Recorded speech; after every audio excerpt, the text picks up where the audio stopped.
नमस्कार और गंगा एजुकेशन में आपका पुनः स्वागत है। इस प्लेटफॉर्म पर आपको विधि क्षेत्र से संबंधित महत्वपूर्ण विषयों पर व्याख्यान, विधि से जुड़े हुए प्रतियोगी परीक्षाओं की तैयारी, महत्वपूर्ण कानूनी तथ्य तथा विधिक इतिहास से संबंधित सामग्री सरल और व्यवस्थित रूप में उपलब्ध होगी। आज के इस वीडियो में हम आज डिकोड करने वाले हैं very important case law from the perspective of the criminology and white collar crime, that is CBI versus Ramesh Gelli. नमस्ते दोस्तों, welcome back to Ganga education. आज हम एक ऐसे लीगल पैराडॉक्स की बात करने वाले हैं जो सुनने में थोड़ा अजीब लगता है। मतलब सोचिए, क्या एक कंप्लीटली प्राइवेट बैंक का मैनेजिंग डायरेक्टर लॉ की नजरों में एक पब्लिक सर्वेंट हो सकता है? Well, you heard that right. CBI versus Ramesh गेली का ये 2023 सुप्रीम कोर्ट ऑर्डर एक गारंटीड एग्जाम क्वेश्चन है, क्योंकि ये प्रिवेंशन ऑफ करप्शन एक्ट और बैंकिंग रेगुलेशन एक्ट के बीच एक बहुत ही मैसिव लूप होल को हमेशा के लिए क्लोज करता है। ये केस एकदम टेक्निकल है, येट कंप्लीटली फैसिनेटिंग। तो चलिए इस एक्सप्लेनर को शुरू करते हैं। आज का हमारा सिलेबस बिल्कुल क्रिस्प और क्लियर है। पूरा क्रोनोलॉजिकल स्टोरी समझेंगे, लॉज और लीगल इश्यूज और डिकोड करेंगे, आर्ग्यूमेंट्स देखकर सुप्रीम कोर्ट की रीजनिंग समझ लेंगे और फिर एंड में एग्जाम एनालिसिस के साथ एक छोटा सा एमसीक्यू टेस्ट भी लेंगे आपके रिवीजन के लिए। नंबर 1, केस इंट्रो और फैक्ट्स। एग्जाम के लिए ये केस बहुत इंपॉर्टेंट है दोस्तों, क्योंकि फैक्ट्स ही आपको लॉज को प्रैक्टिकल सिचुएशंस में अप्लाई करना सिखाते हैं। और इस केस की क्रोनोलॉजी ना लिटरली किसी फास्ट पेस्ड लीगल थ्रिलर से कम नहीं है।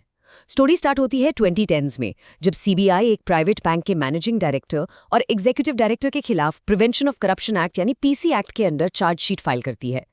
लेकिन यहाँ ट्विस्ट आता है। स्पेशल जज कॉग्निजेंस लेने से ही मना कर देते हैं, ये बोलकर कि भाई अक्यूज तो प्राइवेट बैंक से है। फिर मैटर हाई कोर्ट से होते हुए डायरेक्टली सुप्रीम कोर्ट पहुंचता है। 23 फरवरी 2016 को सुप्रीम कोर्ट एक लैंडमार्क जजमेंट देता है कि हाँ, प्राइवेट बैंक के एमडी और ईडी पीसी एक्ट के अंडर पब्लिक सर्वेंट्स ही माने जाएंगे। इस ऑर्डर के बेस पर 2021 में स्पेशल जज इनका डिस्चार्ज एप्लीकेशन फाइनली डिसमिस कर देते हैं।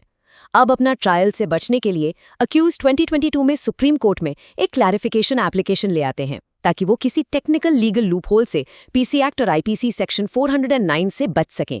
और इसी एप्लीकेशन पर 21 फरवरी 2023 को सुप्रीम कोर्ट अपना फाइनल ऑर्डर पास करती है, जिसे हम आज डीपली एनालाइज कर रहे हैं। Number 2, laws and legal issues. ये सेक्शंस एग्जाम में फ्रीक्वेंटली पूछे जाते हैं। स्पेशली इनका जो आपस में इंटरप्ले है ना, वो बहुत क्रूशल है। ध्यान से सुनिए। पहला है प्रिवेंशन ऑफ करप्शन एक्ट 1988 का सेक्शन 13, जो क्रिमिनल मिसकंडक्ट को डील करता है। दूसरा सबसे इंपॉर्टेंट सेक्शन यहाँ पर है बैंकिंग रेगुलेशन एक्ट 1949 का सेक्शन 46A, जो प्राइवेट बैंकिंग कंपनी ऑफिशियल्स पर एक स्पेसिफिक चैप्टर अप्लाई करता है। उसके बाद पिक्चर में आता है अपना आईपीसी, जिसका सेक्शन 21 पब्लिक सर्वेंट वर्ड को टेक्निकली डिफाइन करता है, और साथ ही आईपीसी का सेक्शन 409, जो एक पब्लिक सर्वेंट के द्वारा क्रिमिनल ब्रीच ऑफ ट्रस्ट की बात करता है। सारी की सारी लीगल कम्प्लेक्सिटी इन्हीं प्रोविजंस को आपस में मैच करने में छिपी हुई है। तो अल्टीमेटली इस क्लैरिफिकेशन एप्लीकेशन में कोर्ट के सामने कोर इशू क्या था? कोर्ट को यही एक सवाल रिजॉल्व करना था, can the managing director of a private bank be deemed a public servant under the prevention of corruption act? आप लोग खुद अपना लीगल माइंड अप्लाई कीजिए जरा। एक प्राइवेट इंस्टीट्यूशन का फंक्शनरी और एक पब्लिक सर्वेंट, ये कॉन्ट्रडिक्शन आखिर लीगली सॉल्व होगा तो कैसे होगा? आगे बढ़ते हैं। Number 3, arguments and concepts. दोनों साइड्स ने कोर्ट में कंप्लीटली ऑपोजिट अप्रोचेस ली थी। जो एप्लीकेंट थे यानी कि अक्यूज्ड, उनका प्योर टेक्निकल लीगल आर्ग्यूमेंट था। उन्होंने पॉइंट आउट किया कि बैंकिंग रेगुलेशन एक्ट के सेक्शन 46A के थ्रू पीसी एक्ट का सेक्शन 13 उन पर लीगली अप्लाई ही नहीं होता, और क्योंकि वो स्ट्रिक्ट टेक्स्ट के मुताबिक आईपीसी सेक्शन 21 के अंडर पब्लिक सर्वेंट नहीं है, तो उन पर आईपीसी सेक्शन 409 भी नहीं लगाया जा सकता। Basically defence team was heavily relying on a missing link in the statutes. दूसरी तरफ थी अपनी सीबीआई, जिनका पूरा स्टैंस प्योरली लेजिस्लेटिव इंटेंट पर बेस था। उन्होंने अग्रेसिवली आर्ग्यू किया कि भाई पीसी एक्ट बनाया ही इसलिए गया था ताकि पब्लिक सर्वेंट की डेफिनेशन को ब्रॉडली इंटरप्रेट किया जा सके और इन जैसे हाई लेवल बैंकिंग ऑफिशियल्स को लीगली करप्शन नेट के अंदर लाया जा सके। इसमें कॉन्सेप्ट को अच्छे से समझिए दोस्तों। इस पूरे डिस्प्यूट का कोर ना इस एक छोटी सी बात पर टिका है, the scope of the term public servant. जब प्रिवेंशन ऑफ करप्शन एक्ट 1988 में एनैक्ट किया गया तो पुराने आईपीसी के स्ट्रिक्ट डेफिनेशंस इफेक्टिवली काम नहीं आ रहे थे। पार्लियामेंट का लेजिस्लेटिव इंटेंट यहाँ पर बिल्कुल क्लियर था। पब्लिक सर्वेंट की डेफिनेशन को इतना एक्सपैंड कर देना है कि प्राइवेट बैंकिंग सेक्टर के ऑफिशियल्स जो एक्चुअल में आम पब्लिक का ही पैसा हैंडल करते हैं वो इससे बचकर निकल ना सकें। The PC Act basically goes far beyond the limited boundaries set by Section 21 of the IPC. Exam perspective से ये कॉन्सेप्चुअल डिस्टिंक्शन आपके दिमाग में एब्सोल्युटली क्लियर होना चाहिए। Number 4. The most important part. Supreme Court's reasoning. Court ने यहाँ एक इम्पोर्टेंट प्रिंसिपल दिया, so please step by step logic पर क्लोज अटेंशन पे कीजिए। कोर्ट को एक्चुअली यहाँ एक मिसिंग लिंक से डील करना था, जिसे लीगली हम लेजिस्लेटिव गैप कहते हैं। यहाँ देखिए कि जजेस ने इस गैप को हैंडल कैसे किया। स्टेप 1 में पीसी एक्ट ने आकर बेसिकली पुराने आईपीसी के एंटी करप्शन सेक्शंस यानी 161 से 165A को कंप्लीटली रिप्लेस करके अपने नए सेक्शन 7 से 12 इंट्रोड्यूस कर दिए थे। अब आइए स्टेप 2 पर, जहां एक्चुअली गड़बड़ हुई।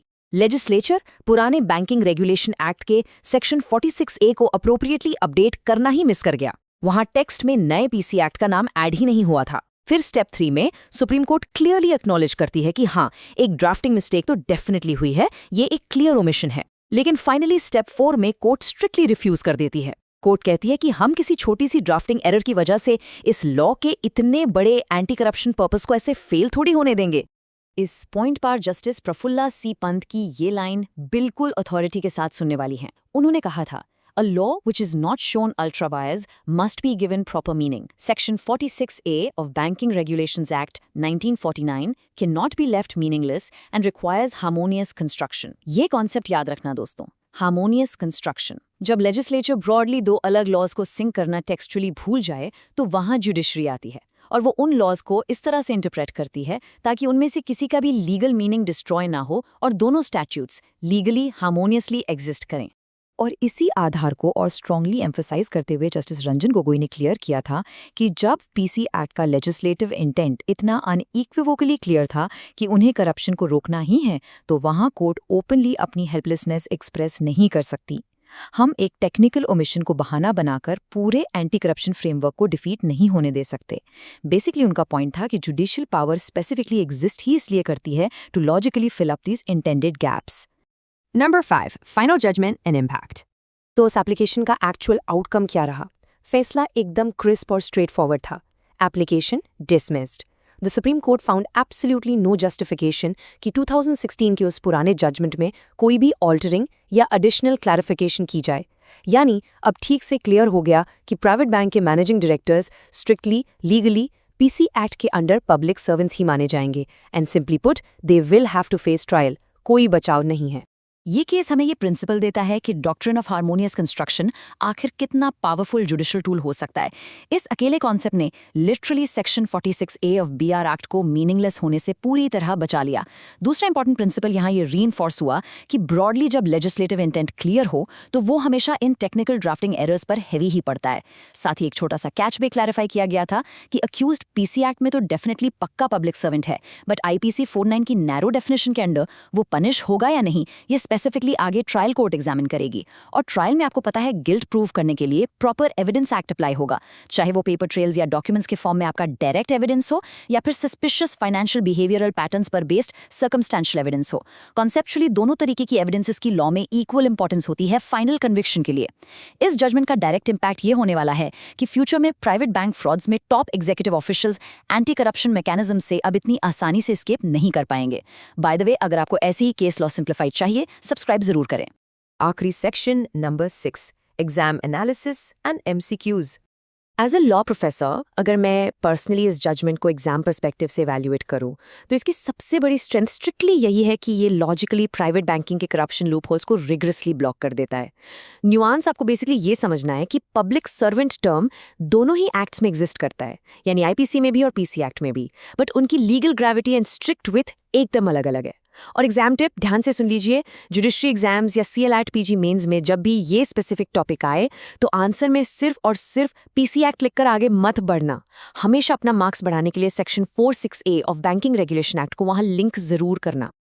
ओके, चलिए अब let's do a quick test for your revision. आपके सामने MCQ 1।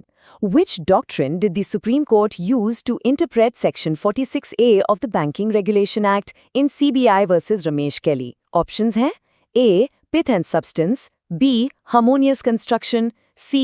Eclipse या फिर D. Severability. जल्दी से अपना आंसर माइंड में सोचिए. The correct answer is B. Harmonious Construction. जैसा कि हमने क्लियरली देखा, कोर्ट ने इसी डॉक्ट्रिन को अप्रोप्रिएटली यूज करके BR एक्ट और PC एक्ट को ब्यूटिफुली हार्मोनाइज किया. Next MCQ 2. ये बिल्कुल स्ट्रेट फॉरवर्ड और कंसेप्चुअल है. According to the judgment, is the definition of public servant wider in the IPC or the Prevention of Corruption Act? जो हमने इतनी डिटेल में अभी डिस्कस किया है, उसका स्ट्रिक्टली एक वर्ड में मुझे आंसर दीजिए. Yes, exactly. The PC Act has the much wider definition. यही तो ओरिजिनल लेजिस्लेटिव इंटेंशन था उस 1988 वाले एक्ट को डिफरेंटली बनाने का, ताकि ठीक से more people could be covered compare to the basic narrow IPC limits. और अब इस एक्सप्लेनर के आखिर में मैं आपके मेंस एग्जाम प्रैक्टिस के लिए एक ओपन एंडेड कॉन्सेप्ट क्वेश्चन छोड़कर जा रहा हूँ.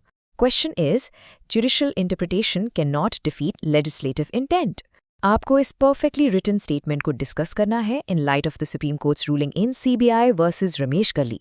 As a mentor, I highly recommend कि आप सिंसियरली स्टेटमेंट पर आज ही कम से कम एक 500 वर्ड का एसे जरूर लिखें. इससे बेसिकली आपके हार्मोनियस कंस्ट्रक्शन और लेजिस्लेटिव इंटेंट के कोर बेसिक्स बिल्कुल क्लियर हो जाएंगे. तो दोस्तों, ये था हमारा in depth simplified explainer CBI versus Ramesh Kelli case पर. मुझे उम्मीद है कि इस सेशन के बाद सभी लीगल टेक्निकल कॉन्सेप्ट्स और प्रिंसिपल्स आपको क्रिस्टल क्लियर हो गए होंगे. जाते जाते मैं आपको इस थॉट पर सोचने के लिए छोड़कर जाना चाहती हूँ. आप सोचिए, अगर प्रैक्टिकली हर उस प्राइवेट सेक्टर एम्प्लॉई को जो किसी भी कैपेसिटी में पब्लिक फंड्स को इफेक्टिवली हैंडल करता है, उसे अनकंडीशनली पब्लिक सर्वेंट ही मान लिया जाए, तो लॉन्ग टर्म में इंडियन कॉर्पोरेट सेक्टर के डेली वर्किंग्स पर इसका क्या नया लीगल असर पड़ेगा? बहुत डीप और इंटरेस्टिंग सवाल है. नेक्स्ट टाइम भी हम आपके लिए बिल्कुल इसी एंगेजिंग तरह से लॉ को क्लियरली सिंप्लीफाई करेंगे. लाइक, शेयर और गंगा एजुकेशन को सब्सक्राइब करें. इस सत्र को देखने के लिए धन्यवाद. यदि यह व्याख्यान आपको उपयोगी लगा है तो कृपया लाइक, शेयर और गंगा एजुकेशन को सब्सक्राइब करें और आगे भी ऐसे महत्वपूर्ण विधि व्याख्यानों के लिए जुड़े रहें.